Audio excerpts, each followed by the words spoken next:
Hey guys, welcome back to the channel. Today we're going to talk about how to restring and set up the Floyd Rose tremolo. This is a video I've been wanting to do because I feel like a lot of people they're a little scared to do this. It's a little daunting and they don't know how to do it, or they just don't know what to do with it. So today we're going to talk about this beautiful guitar, the Jackson DK2XR, and we're going to do a restring on this Floyd Rose and set this guitar up.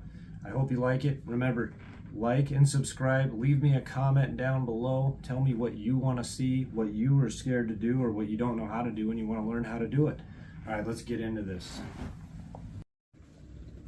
All right, guys.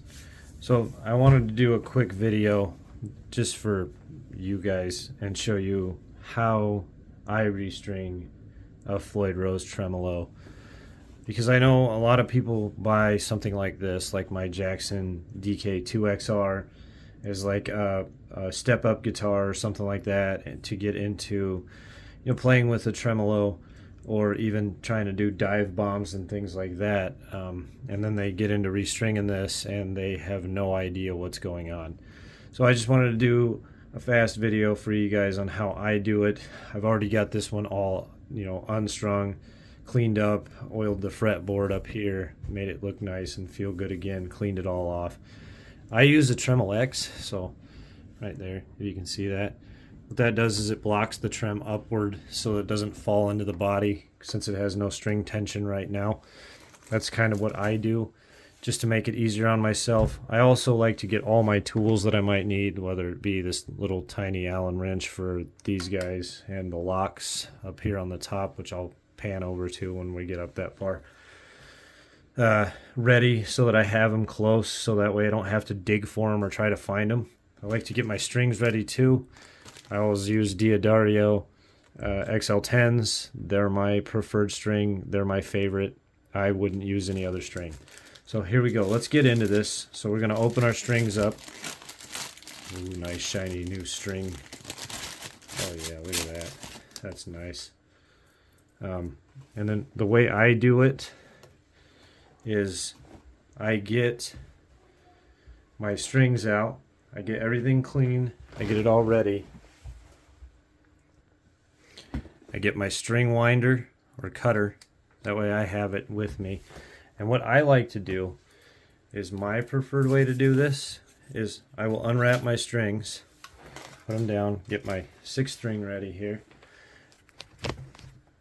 Let me try to pan up here so we can get a better picture of the headstock real quick. There we go. So what I do, instead of cutting the ball end off, because I find that to be a little, that's just kind of a pain in the butt, I like to take my string, this end, the non-ball end, and I'll string it down. See if I can find the, there we go. I will take it. If I could, there we go. And I will run the ball end down like so. And what I'll do is I'll cut off a little bit of this. So when I know I have plenty, I'll take it down here, and instead of having to fiddle with that ball end, I will cut this end off. Just give it a snip. Pick that up in a minute. And I will take this end in, and then I will tighten. It's a little difficult to do it this way when you're not used to it. Then I will tighten this in. Oh, we got a cat. I'm gonna have to get rid of that. Come on, get rid of this cat. And then I will tighten this end up. And then what I'll do up here is I'll pull it, which you're going to have locks on it anyway. You don't really need a ton of wind up here, because we do have string locks up here that I have off right now. So you're not going to need a ton of wind, but you are going to need I like to give it a wind or two, just to make sure it's going to be good and set when we're good. So I like to go, I'll take it and I'll bring it around like so. And then we'll just give it I hold it down here. You guys can string wind however you want. This is a reverse headstock, so it's a little different than what some of your guys' guitars are going to be. But either way, you know, just give it a nice, simple wind. And then make sure you get it in here. Get it in your lock. And put it up like that. And that's pretty much how I do it. That's my easy way. So what I'll do is I'll string this up and we'll play a couple songs with it. Or just play some sounds with it and see how it plays. I'll also show you the back. We'll open up the back plate and we'll go through how to adjust the float on the bridge. So you want it pretty perpendicular. So when I get it all strung up, we'll come back to it and I'll show you how to, you know, adjust that, because I think this had 9s on it, so I'm sure I'm going to have to either loosen it. I'm going to have to tighten it a little bit to float that bridge. So you want the bridge to be perpendicular with the body, or straight across with the body. You don't want it to be tilted inward or too far upward. And we're going to do that by back here on the trem claw. We'll adjust that, and I'll come back to that, and then we'll get into that there too. So let me get this all strung up and I'll be right back. Okay, now that I got all the strings on it now, as you can see, all 6 strings, I got them close to in tune. What we're gonna do is I'm gonna pull the tremolo lock right here. We're just gonna lift up, we're gonna let the strings drop. And we're just gonna tune it up real quick.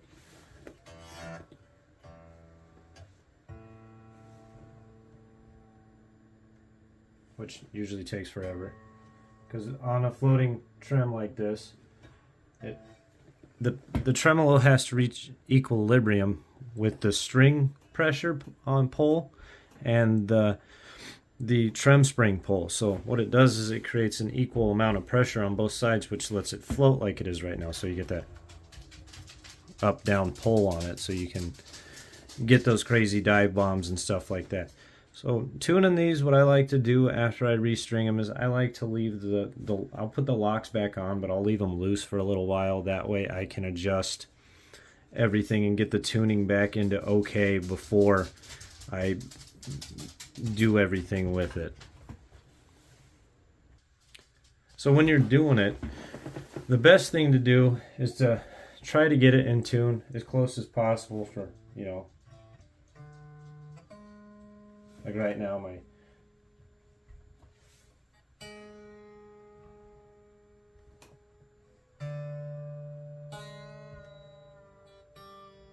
couple of them are way high.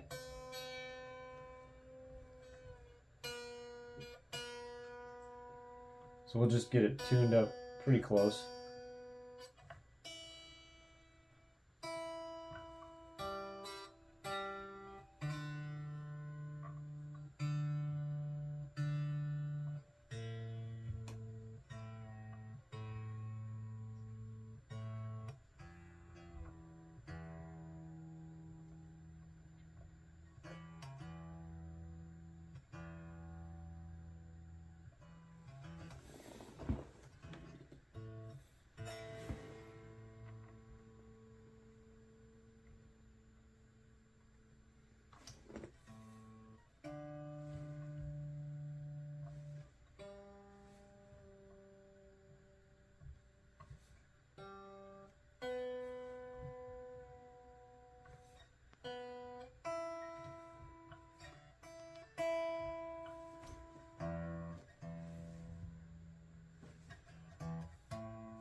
Now, when you guys are doing this, it's gonna take a minute to get it in tune, which you can see. It's never fun. This is the worst part about having a Floyd Rose.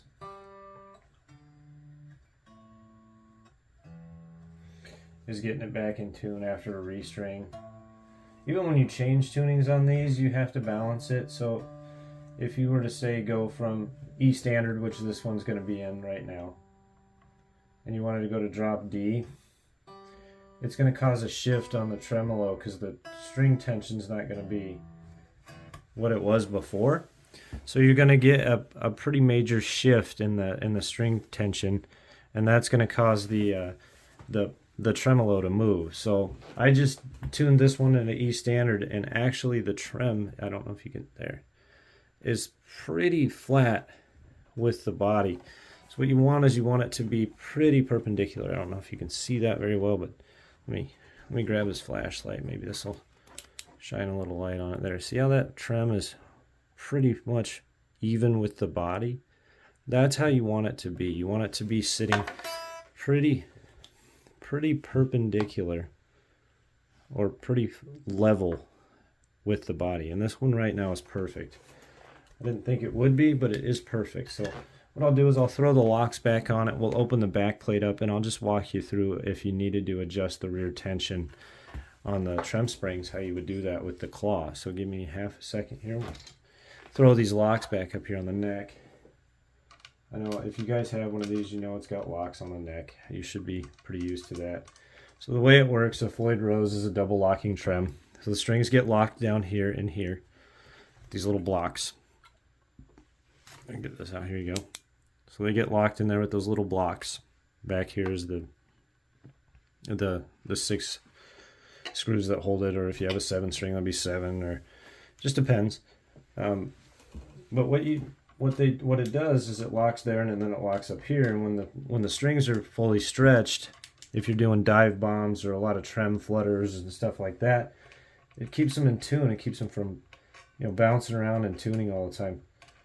I just wanted to say this part too. If you guys have one like mine where you have a reverse headstock, like this one does, when I got this one, I got it used from a guy. He bought it new, but anyway, he restrung it, and he, if you look on the headstock here, let me flip this here. There you go. So it's a reverse headstock, which means the tuners are on the opposite side. He had the strings over here, wrapped this way and down. Don't do that on your reverse headstock. It causes a strange pull. As you can see, if they were like over here, it would put them way off at an angle, really strange. Make sure if you're doing reverse headstocks, they always follow the neck. They're not coming off the neck and then going down really funny. That causes really bad string pull, and it can cause a lot of tuning issues too. Even with the locks, it can cause some tuning issues, especially when you go to lock it down. It can make it pull them up, and it can pull them up in pitch or down in pitch. Where your fine tuners down here, you won't have enough room to actually tune them back into pitch again, which is that's not a good thing. So you don't want to do that. Make sure you string them the right way, following the neck angle. 3 per side, you know, coming down the middle, not off the edges. 6, normal 6, like if you had a normal headstock, they'd come off this side and down. Just make sure they follow the neck the way they're supposed to. Floyd Rose trems aren't that scary to use or to work with if you just pay a little attention and you just follow along with like this guide video. There's plenty of other guide videos out there. I'm sure Daryl Braun's done one. KDH, I think, has one. Music is Win. I know Tyler over there, he's got one. It just depends. So I just wanted to throw one up because I was getting ready to restring this guy today anyway, and I thought it'd be a good little video for you guys. Also, remember, click that like and subscribe button. Please subscribe. At 1,000 subscribers, I'm doing a guitar giveaway. It's going to be a good, really good guitar. It's going to be a nice one. It's going to be something you're not going to want to miss. Plus, I'm going to be bringing you more tutorials like this as well in the future. We're going to do how to restring other guitars. I'm also going to do setups. So maybe, you know, you guys tell me what you want to see, what you want to learn, and I'm more than happy to show you. I've been playing and working with guitars for a very, very long time. They're my passion, and I'm more than willing to help anybody. So if you have, you know, a comment, leave me a comment. Tell me what you guys want. But let's get back into this really pretty Jackson here, and let's flip it over, and we'll take the back plate off real quick, and we'll talk about the trem spring balance. So if this wasn't floating flat, you would go back to the back like this. Guys, always, if you're doing this kind of work, make sure you support your headstock and your neck. I'm using a pillow and a towel on my big desk here. It works perfect. You can buy other things to do it too. You can buy a neck rest or something like that. This seems to work fine for me. Now, also, get yourself a tool kit. It doesn't matter if it's, you know, like this one. This is an iFixit. I love this. iFixit makes beautiful stuff. They work great. Not a sponsor. Wish they were. But get yourself a tool kit with a bunch of different things in it. You know, Phillips, flats, all that good stuff. That way you always have what you need. Also, you know, keep your stuff organized when you're doing this. You don't want to lose the screw or something like that. So we'll take this back plate off real quick, and I'll show you what I'm talking about inside the back of this guitar, because this does have a trem claw. It should be 3 springs if I remember right. This one has 3 springs in it. And we just kind of, I like to just kind of flip it, give it a few taps, and pop it down. Okay, so there it is. This is the back of the guitar. This is the trem. So this is the bottom of the trem. You can see here. Let me look here. So right there, that's the back of the bottom of the trem. And then this is your 3 trem springs. These are what's holding pressure against the tremolo so that the string pull, it balances out. So that's your trem claw right here. See this one? This here's the trem claw. Right there. That trem claw is what's actually holding the pressure of all these strings, and this moves. So let's say your guitar wasn't floating quite correctly, or your bridge was a little too high, or it was a little too flat in the body and it was sunk in a little too much. That can cause tuning instability, and it can also cause intonation issues, and you don't want that. So to fix that problem, you'd come back here and you loosen or tighten these. So I have mine pretty tight. These are 10s, so it does take a little bit more pressure. Even with 3 springs, I could add more, but I like the feel of the trem right now. It's very comfortable to play with. It still gives me that nice flutter, that little noise when I want it.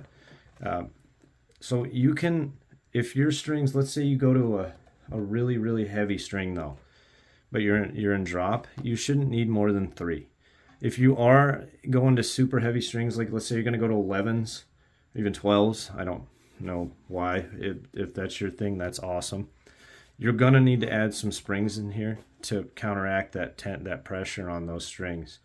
This is not going to be enough to keep up with really heavy gauge strings if you're going to be in E standard tuning or even E flat. Even like drop D with 11s might be a little much.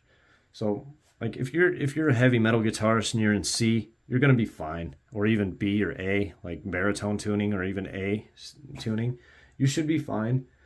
Just make sure you adjust it so that it floats like I was telling you. It's got to float pretty perpendicular. You want it to be flat. You want the body and the trem plate, not this piece. So we're not talking about this piece though. We're talking about the actual plate. The trem plate needs to be flat with the body. That way you don't have tuning issues, you don't have intonation issues, and you don't have problems later. Because it will, and it'll cause your string height. Like you can see mine, I have mine set up pretty well. I like my strings a little low.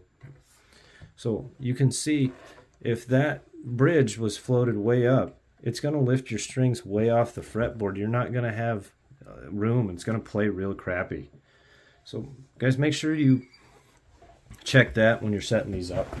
Also to adjust your height, if you are still feeling, oh, well, it's a little too high, the little Allen screws right here on these two, just turn them, you know, just gauge it. Go where you feel comfortable with. You're not going to hurt it. Don't be afraid to get in here and jump in and work on a Floyd Rose tremolo. It's not hard. It's just daunting because it's something new and it's different. I highly recommend using a trem block of some sort that you can put under there to restring these. It makes your life a lot easier. If you don't, the trem's going to fall on the body and it's going to be a real big pain to get to these locking screws. So use this. Some of them you can use a 9-volt battery. I've done that before, especially if the neck and the action where you can get under the trem. A 9-volt battery works really, really well. Done it a lot. I actually bought this because I was tired of using a 9-volt and I couldn't find one day, and I got this really cheap.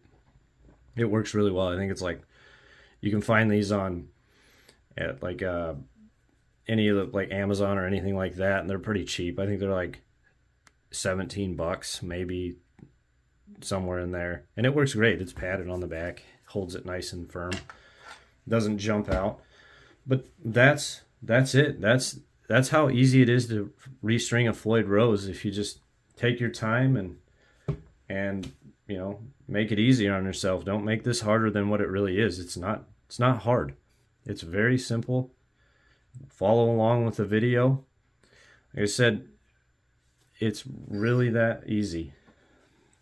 String it through. If you do it like I do, it makes it a lot easier as well. I cut the ends off, like I said. I put the ball in through the top and cut the lower end off. Each string I just cut off, back it, cut it, so that, you know, you have like this. You can see I've cut it down past the wire where the wrap is, and then snipped it off and then put it in here. Tighten that down. You don't have to super tight these. You don't go cranking on these either though. Just get them nice and snug. It's plenty to hold it in there. If you do find they're slipping a little bit, take the block. The block does come out of there. You just tip it upside down, the block will fall out. Give the block a nice clean with something. Just clean it off. Make sure there's no dirt and grime build up on it. And put it back in. There is a notch that this sits in on that block, so make sure you have it in the right way. And that should get it done. Guys, I hope you enjoyed the video. Like I said, like and subscribe. We are going to do a guitar giveaway at 1,000 subscribers. I cannot wait to show you guys what I'm going to give away, but I'm going to wait for a while until we get up there a little farther. So, and leave me a comment. Tell me what you guys want to see, what you struggle with as far as setup work goes. I'm here. I'm more than willing to make a video and help you out or answer your comments if you have any questions. Let me know what you think, and hit that like and subscribe button. Please hit the like and subscribe button. I would love to give this guitar away soon. I mean, if it's not until next year, I'm fine with that too, but let's get there. Let's get it done. Leave me a comment. Let me know what you want to see next. And as always, guys, I'll see you on the next video. Thanks.